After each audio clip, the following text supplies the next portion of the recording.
So, ayan ang unang-unang attitude ng mga leader, those who want to learn. Okay? So, okay, demonstrate a commitment for excellence. Kunwari, katulad, itong mga leaders na nakita nyo ngayon, si Tita Irene, she always, thank you. Napaka ka naman natin si Upline. At si Mrs. Vasquez, thank you. And Christian De John, thank you so much. Yes.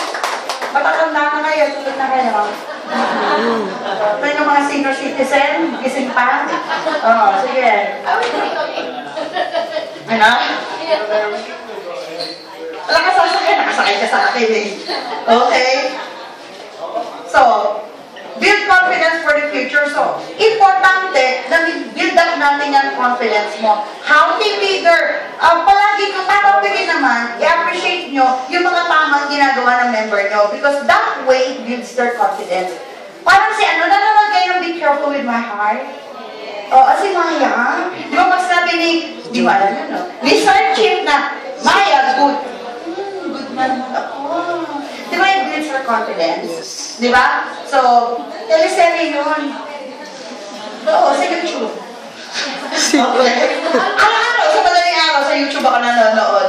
Okay? So, it builds confidence. Diba? Hindi naman kailangan na i-praise talaga. Yung topic lang, good job. Good job, Ish. Oh, meron ka invite? Opo, ilan? Isa. Great!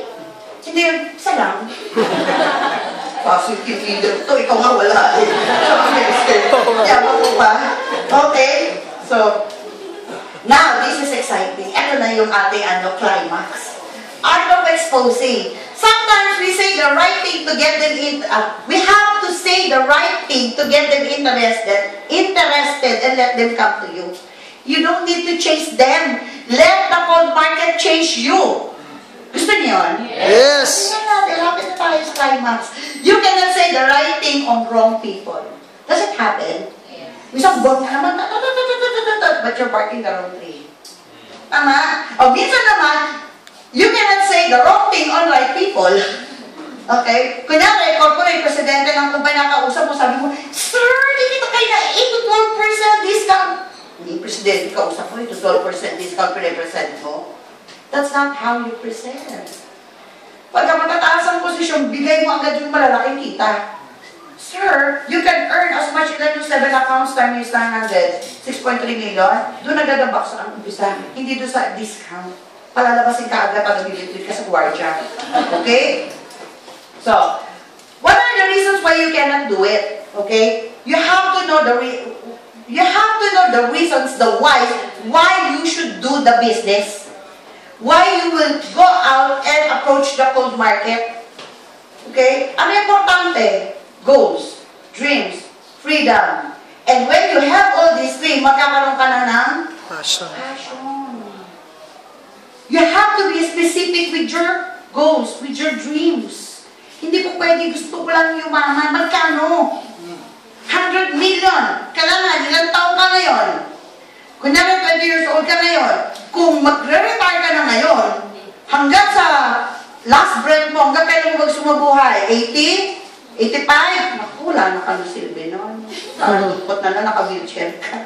Diba? So, company mo, magkano gusto mo gastusin? In a month, kunyari 100,000 a month. I'm 20 years old na. I will compute magkano a year yan. Times ilang years ko pa gusto mabuhay. Yun ang dapat na savings account mo. Na mawalan ka ng trabaho, bukas, protected ka na hanggang on the last day of your breath. Yun ang gusto kong maging target nyo, savings account. Okay lang? Yes. Okay. So, dream, you have to be specific. Gano'ng kalaki bayan gusto mo? Ilang kwarto? Hindi pwede. Ang dream mo lang, gusto ko magkabahay at lupa. Sabi nga ni Christian, ano yung bahay? Nasaan daw? Paso. Ano yung lupa? Posporo. Ganon. Kasi nga hindi specific. Hindi mo pwedeng dumating yan sa'yo. Ay, hindi yan talaga darating sa'yo kasi nga hindi specific. Ang law of the universe, parang yan genie. Napanood niyo The Secret? Okay, so The Secret, sabi yan, ang law of the universe like a genie. So sabi rin lang sa'yo ng law of the universe, your wish is my command. Okay, sabi mo, gusto ko magkaroon ng lupa at bahay. Sabi ni Genie, saan kaya yun? O, doon, sa Mindanao, kapitbahay mo si Ampatuan. Eh, kasalanan ba ni Genie yun? Kasalanan mo. Pero reklamo ka na reklamo kay Lord. Lord, ano ako dito sa Mindanao? Sabihin naman ni Lord, loko ka pala eh. Wala ka namang in-order eh. Saan eh? Tama. Pumunta ka nga sa restaurant, sabihin mo sa waiter, gusto ko ng food. Ano kayo bibigay niya sa'yo? Kailangan ba sabihin mo kung ano gusto mo? Yes. Yes, para ma-deliver sa'yo ng waiter. Tama? Does it make sense? Yes, that's the reason bakit hindi mo nakukuha ang pangarap mo. Ano na ngayon? Yes. Gusto mo ng kotse, anong brand? Anong kulay? Anong kulay ng kotse? Anong kulay? Like ako, I love to have Jaguar. Kailangan kulay silver. Yung upholstery ko kulay beige. Ang gulong ko size 20. Bugit sa bagay. Wow! O yan. So, nagka-jowa. O, ilang taon na ang lolo mo? Jumowa pa. So, I was telling them, I was gifted to have a husband now. Okay. Enchos. Okay. Freedom. Ano ba kasi kung gusto mong freedom? Debt free? Financial freedom? Time freedom? Ano ba gusto mong freedom? Magkaroon ng freedom sa jowa mo. Diba? Release me ang iyong love song. Please, release me. Okay. So you have to be specific. And with all these reasons, that will give you the drive. That will give you the confidence. That will give you the excitement to do the business. Okay? Okay, can you put this down? Jeremiah 29:11. I want you to declare that this is one of God's promises to us. Kung hindi mo alam ang pangako sa ng Diyos, ano kiniklaim mo? Di ba ikaw bilang anak, alam natin nung bata tayo, Dad, pangako mo sa akin, bibili mo ako ng ganito eh. Bibili mo ako ng iPad, ng ganito, cellphone. Di ba? O promise ng boyfriend mo, promise ng nanay, tatay mo.